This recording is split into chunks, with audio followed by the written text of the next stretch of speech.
Today we further provide the detail of that monosaccharide and discuss its cyclic structure.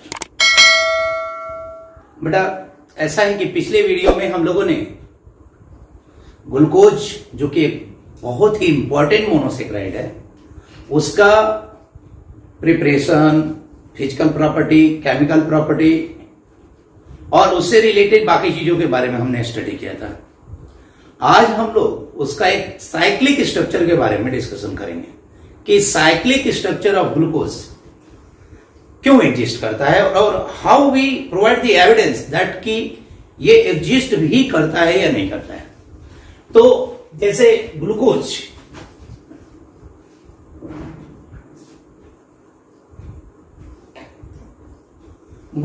की बात करें C6H12O6, तो अभी तक हम लोग यही जानते हैं कि इसका जो स्ट्रक्चर होना चाहिए CHOCCCC और CH2OH होता है।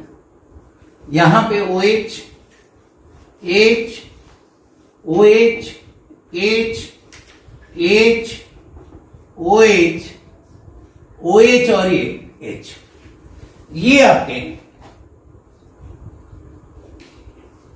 और इस प्रकार से ये देखिए साइक्लिक स्ट्रक्चर आपके सामने ग्लूकोज का है, मतलब ये आपका जनरल स्ट्रक्चर है। अब मैं इसको साइक्लिक स्ट्रक्चर में बात करूंगा। पहले तो हम ये बात करेंगे कि ये जो स्ट्रक्चर है ग्लूकोज का, ये क्या इसी प्रकार का एग्जिस्ट करता है या नहीं करता है। तो हमने इसमें बताया कि इसमें दो प्रकार का फंक्शनल ग्रुप है। पहला फंक्शनल ग्रुप क्या है बेटा, फंक्शनल ग्रुप जो यहां पे है वो है एक तो CHO है जो एल्डिहाइड है, और जो सेकेंड फंक्शनल ग्रुप है वो आपके पास है एल्कोहल। एल्कोहल इसमें प्राइमरी एल्कोहल भी है और सेकेंडरी एल्कोहल भी है। लेकिन बेटा ये हम लोग जो जनरल एविडेंस में ये पाते हैं कि जो रिएक्शन एक नॉर्मल एल्डिहाइड करना चाहिए, ऐसे बहुत सारे रिएक्शन ग्लूकोज करता है। लेकिन बहुत से ऐसे भी रिएक्शंस हैं जो कि एल्डिहाइड तो करते हैं लेकिन ग्लूकोज नहीं जारी करता है। मतलब क्वेश्चन अगर ये पूछा जाए कि how we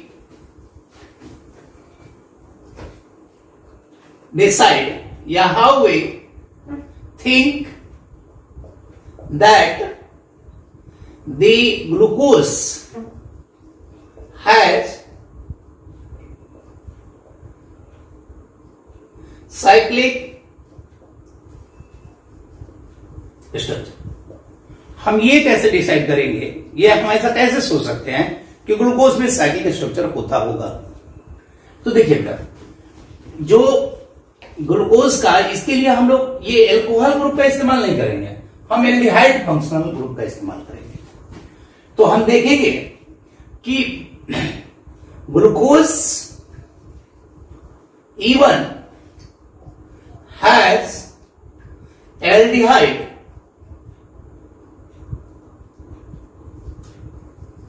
as its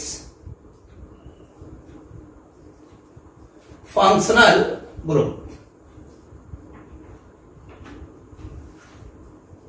but it not so many of the reaction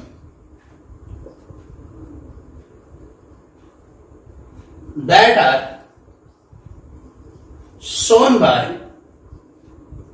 aldehyde. लेकिन ये बहुत सारे ऐसे रिएक्शन है जिसको ये दर्शाता नहीं है जो एल्डिहाइड शो करते हैं। और ये ग्लूकोज की ये बात हमें इस बात को सोचने के लिए कहीं ना कहीं मजबूर करता है कि इसका इस स्ट्रक्चर के अलावा भी कोई ना कोई स्ट्रक्चर एग्जिस्ट करता है। अब वो कौन कौन से रिएक्शंस है, हमने लिखा कि aldehyde even has glucose even has aldehyde has its functional group but it not so many of the reactions that are shown by the aldehyde, and those reactions are 5 reaction तो बहुत famous है, जैसे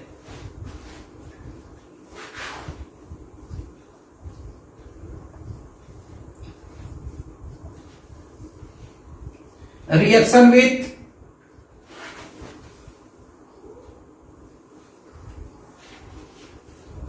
ammonia, पहला है reaction with ammonia, यानी ammonia के साथ ये जो रिएक्शन जारी करता है वो उस सिस्टम मतलब नहीं करता है, जो एल्डिहाइड करता है लेकिन ग्लूकोज नहीं करता है, यानी ये NH3 के साथ रिएक्शन जारी नहीं करता है। इट नॉट गिव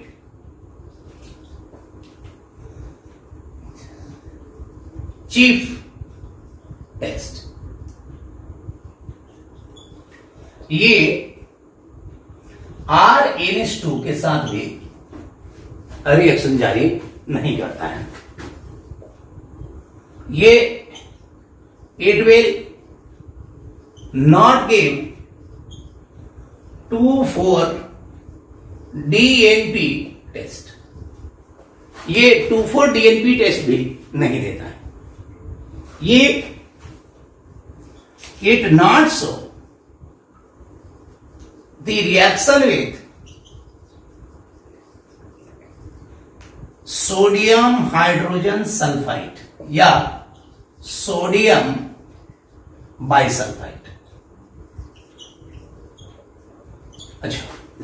अच्छा एक और ये जो होता है ग्लूकोज जो होता है ऑक्साइन के साथ रिएक्शन देता है, लेकिन ग्लूकोज का जो पेंटा एसिटेट है वो ऑक्साइन के साथ रिएक्शन नहीं देता है, जबकि उसमें एल्डिहाइड है, एल्डिहाइड ग्रुप फ्री है, लेकिन फिर भी वो नहीं देता है।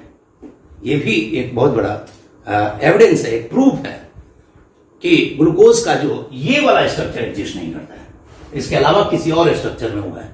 क्योंकि अगर ये फ्री एल्डिहाइड ग्रुप अगर उसके पास होता तो ये सारे रिएक्शन वो देता, यानी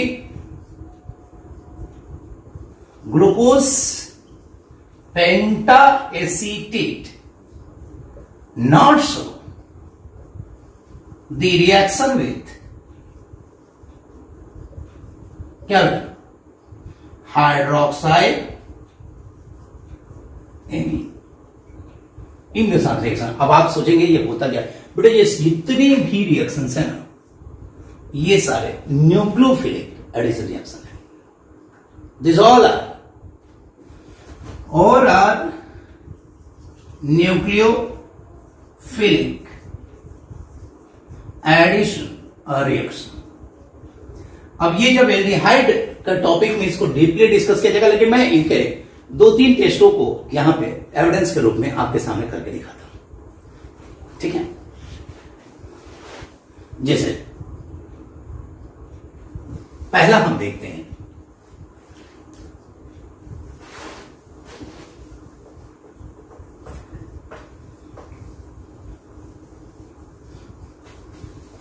चलिए हम लोग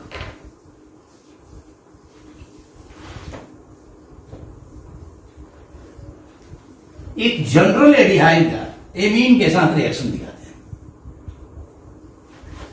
जैसे मान लीजिए कि कोई भी एल्डिहाइड होता तो ऐसा होता C डबल बॉन्ड हो और ये H, ये होता। अगर मैं अमोनिया का इससे रिएक्शन करूं NH2 का, NH3 अमोनिया का, तो कैसे रिएक्शन करता है? ये एक्चुअली ऐसे रिएक्शन करता है।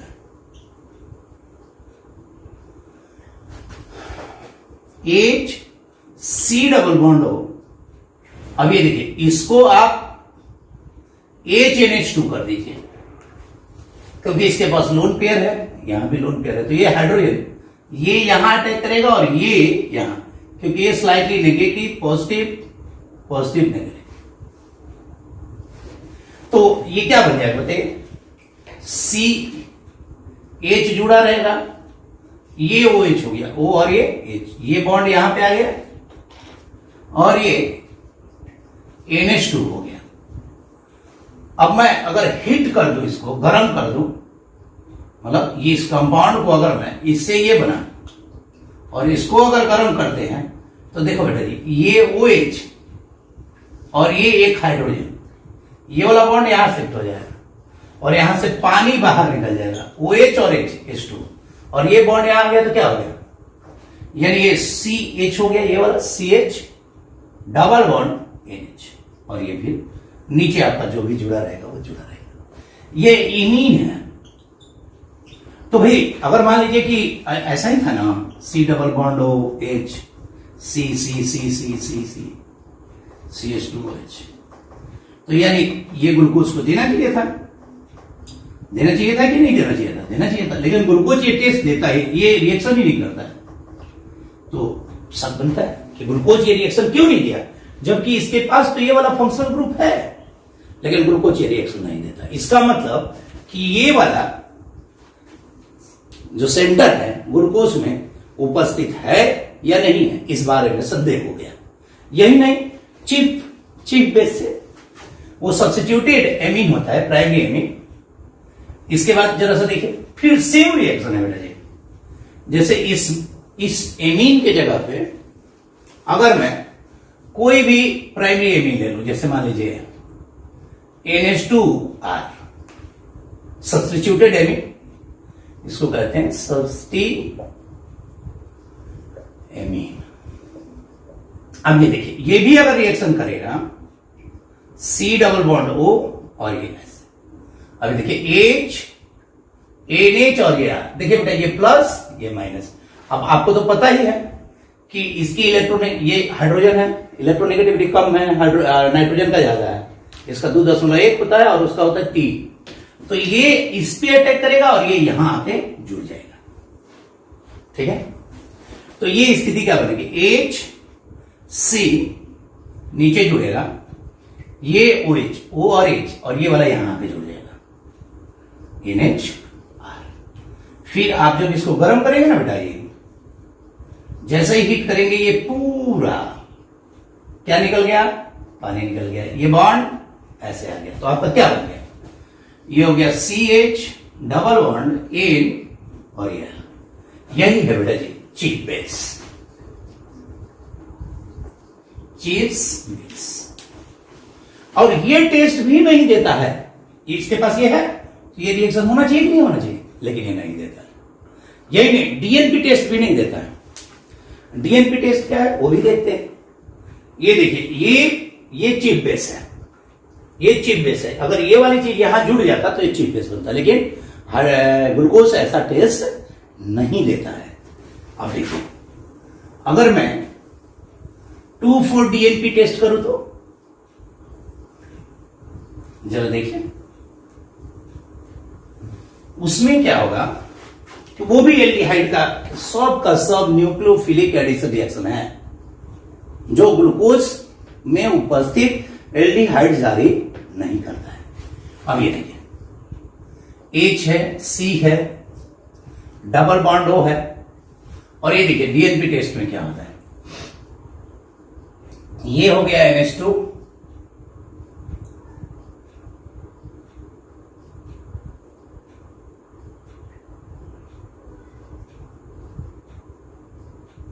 NO2,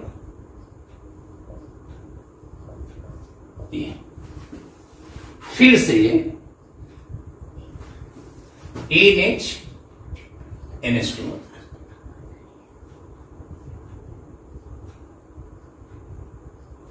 ऐसे तो अब ये भी अगर रिएक्शन देगा तो क्या देगा, अब ये अपना आगे कर देगा, HNH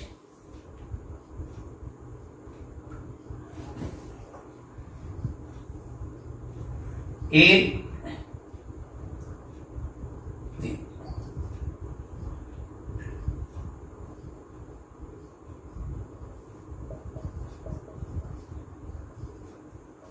NO और प्लस, और ये देखिए ये यहां जाएगा, ये यहां आएगा, और यहां से अगर हम देखें तो ये हो जाएगा CH डबल बॉन्ड N,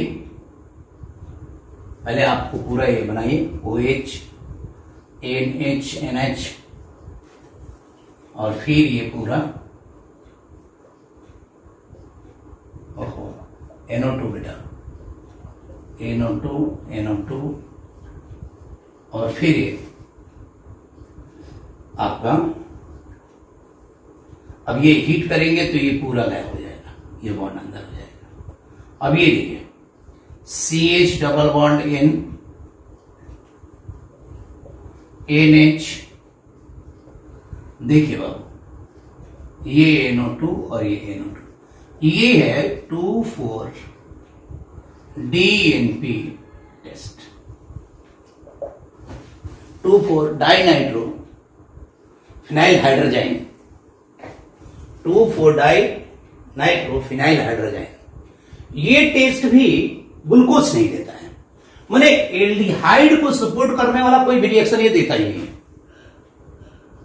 तो ड्यू टू, अब ये देखिए 2,4 DNP टेस्ट भी हो गया, ये थर्ड टेस्ट मैंने कंसेक्यूटिव किया।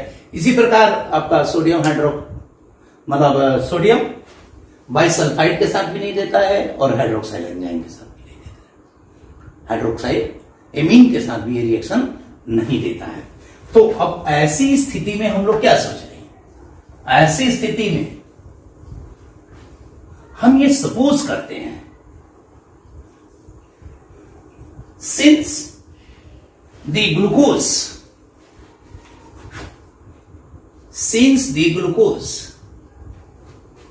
not get the above reaction, it would show that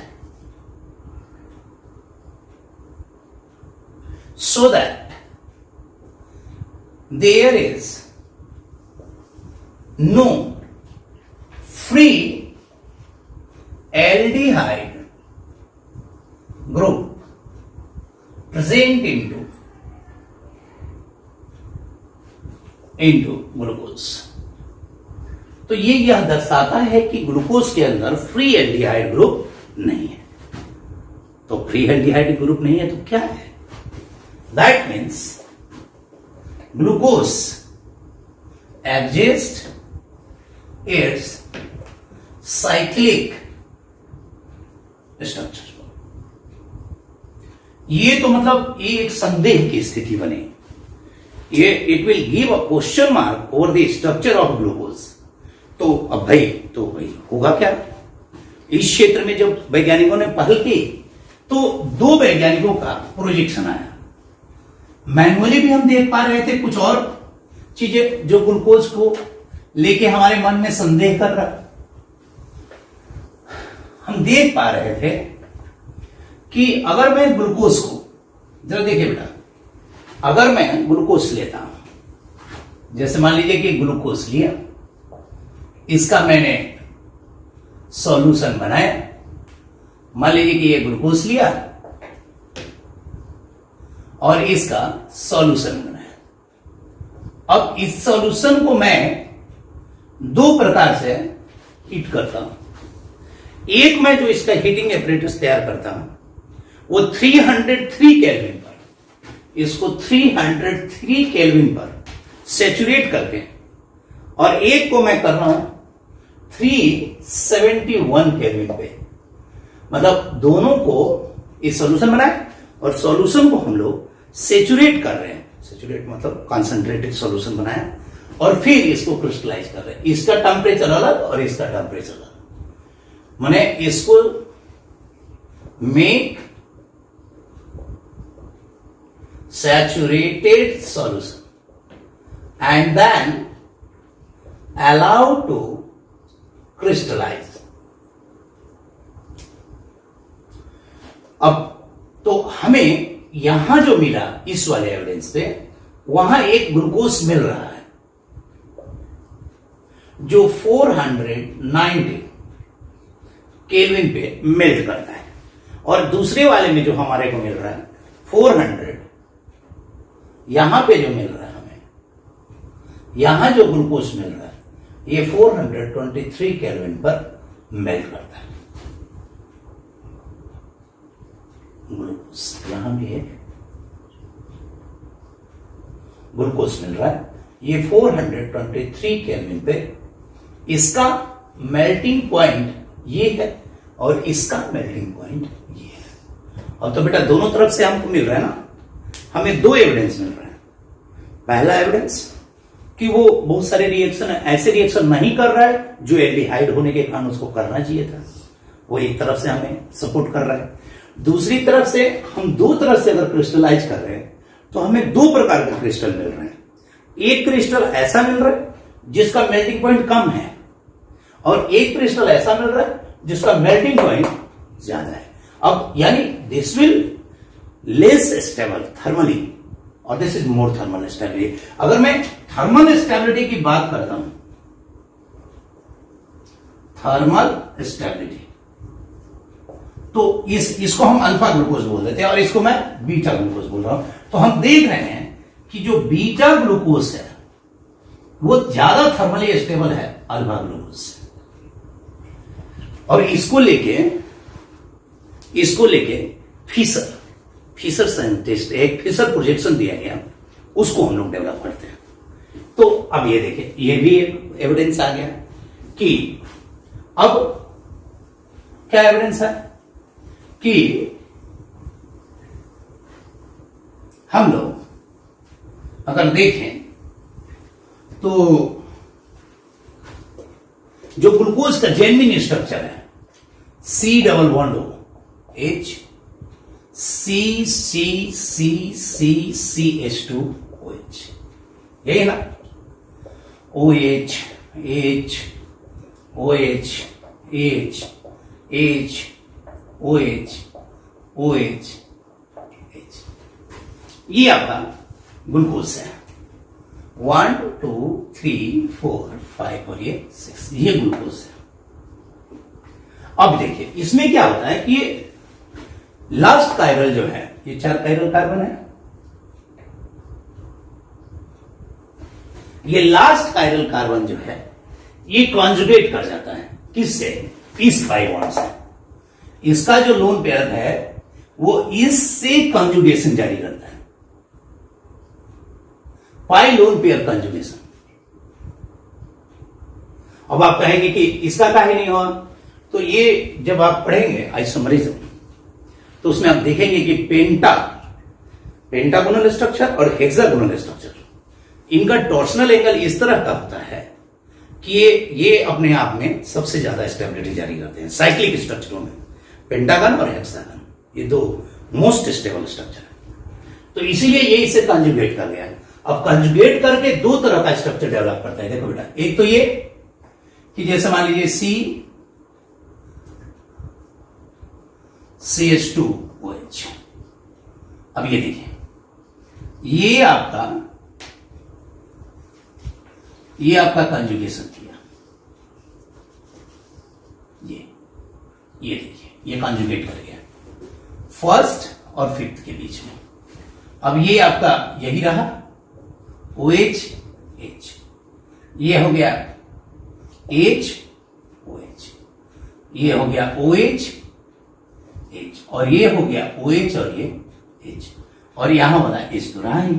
तो अब ये देखिए, यहां पे hydroxyl group inside the right side है, पहली बात इन द रिंग है, तो ये क्या होता है, रिपल्सन होता है, इसकी वजह से इसकी स्टेबिलिटी थोड़ी कम होगी। नंबर 2, इसी को हम लोग अल्फा ग्लूकोज कहेंगे। तो पूरा नाम क्या हो गया, अब पूरा नाम लिखिए, ये राइट है तो D हो गया। ये ग्लूकोज कैसा होता है, डेसेक्ट्रो रोटेटरी होता है कि लीवो रोटेटरी होता है, डेसेक्ट्रो होता है, तो प्लस हो गया। अल्फा क्योंकि हाइड्रोक्सी ग्रुप इस साइड है, अल्फा ग्लूकोज, ये अब ग्लूकोज का पूरा नाम हुआ इस स्ट्रक्चर का। ये हम लोग दूसरी तरफ, ये ऐसा भी हो सकता है कि ये C1 पोजीशन पे 1 2 3 4 5 और ये 6। तो C1 पोजीशन पे ऐसा भी हो सकता है ये कि ये आपका एक, अब ये देखिए, अब ये OH H H OH OH H H और ये H, ये आपका बीटा ग्लूकोज, यानी इसका नेट रिप्रेजेंटेशन होगा D प्लस बीटा ग्लूकोज। अब ये देखिए कितना बड़ा आपके पास प्रोजेक्शन आ गया। अब देखिए, अगर कोई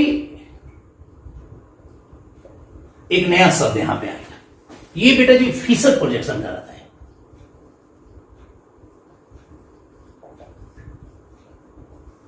अब ये देखिए, two structure, two cyclic structure, इसको हेमी एसिटल फॉर्म कहेंगे। हेमी एसिटल क्योंकि इसमें पूरा अभी एल्कोहल, एल्डिहाइड से एल्कोहल का कंजुगेशन हो रहा है। तो two cyclic structure which are differ in their position, देखिए इन सबका पोजीशन सेम है, 2 से लेके 6 तक का सब पोजीशन सेम है। These two structure are only differ in the position of hydroxyl group with respect to क्या C1 पोजीशन। तो ऐसे स्ट्रक्चर को हम लोग एनोमर कहते हैं। क्या कहते हैं? एनोमर्स।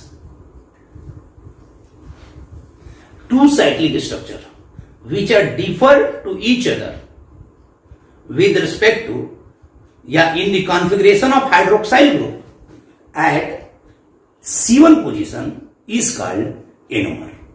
दो साइक्लिक स्ट्रक्चर एक दूसरे से यदि C1 पोजीशन पे हाइड्रोक्सिल के कॉन्फ़िगरेशन को लेके अगर डिफरेंसेस क्रिएट करते हैं तो उन्हें क्या कहते हैं बेटा?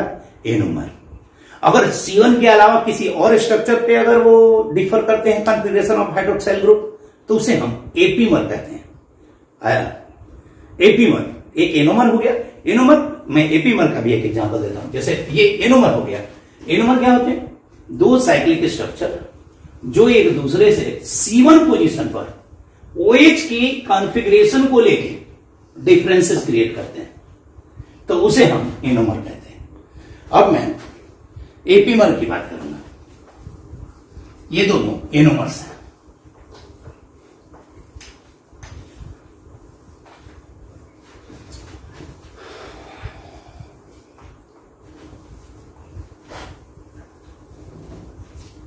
अब ये देखिए एपीमर।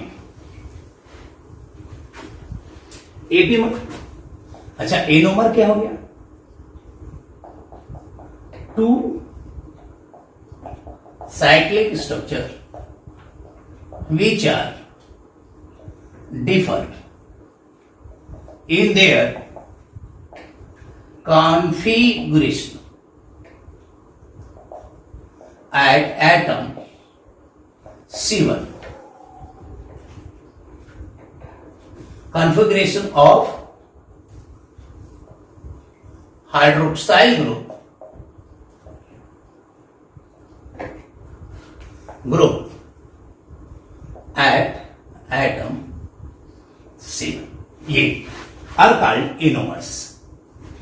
अब एपीमर क्या होता है? एपी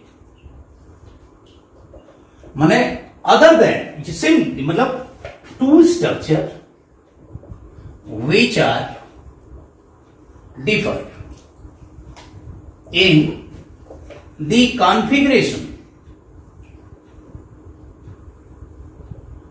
of OH या hydroxyl group at carbon atom other than C1 के अलावा, जैसे मैं आपको एक एग्जांपल देता हूं, जैसे CH2OH, ये CH हो गया, ये OH, H, OH, H, H, OH, OH और ये H। ठीक। अगर मान ये ग्लूकोज है, सभी जानते हैं, लेकिन अगर मैं इसी स्ट्रक्चर को ऐसे कर दूं,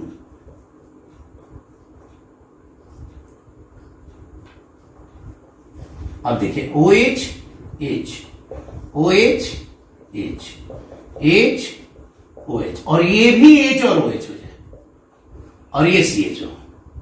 अब ये देखिए, अगर मैं इन दोनों स्ट्रक्चर को, ये मैनोज है बेटा,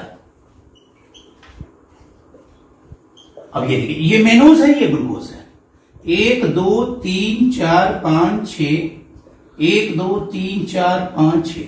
अब देखिए, एक सेम है, दो सेम नहीं है। देखिए इधर ये है हाइड्रोक्साइड, इधर ये हाइड्रोक्साइड, बाकी 3 भी सेम है, 4 भी सेम है, मतलब 3 4 5 6 सब सेम है।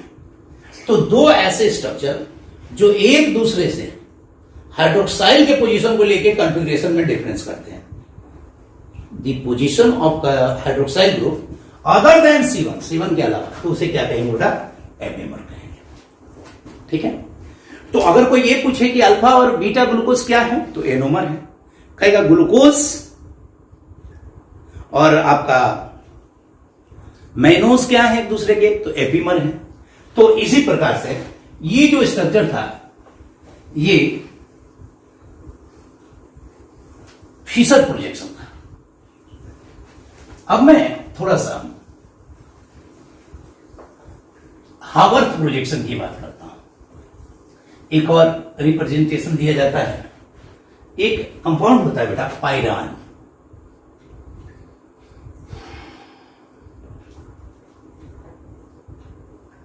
ये है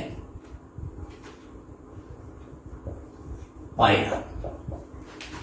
हावर्थ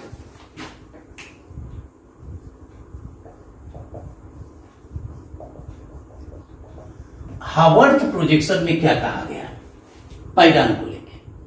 उसने क्या कहा कि इसका जो ग्लूकोज का साइक्लिक स्ट्रक्चर वैसे ना होके ऐसे होता है, एक ऐसा, दो, देखिए 1 2 3 4 5 और ये थोड़ा सा ऊपर कीजिए, बड़ा सा, ये आपका 6,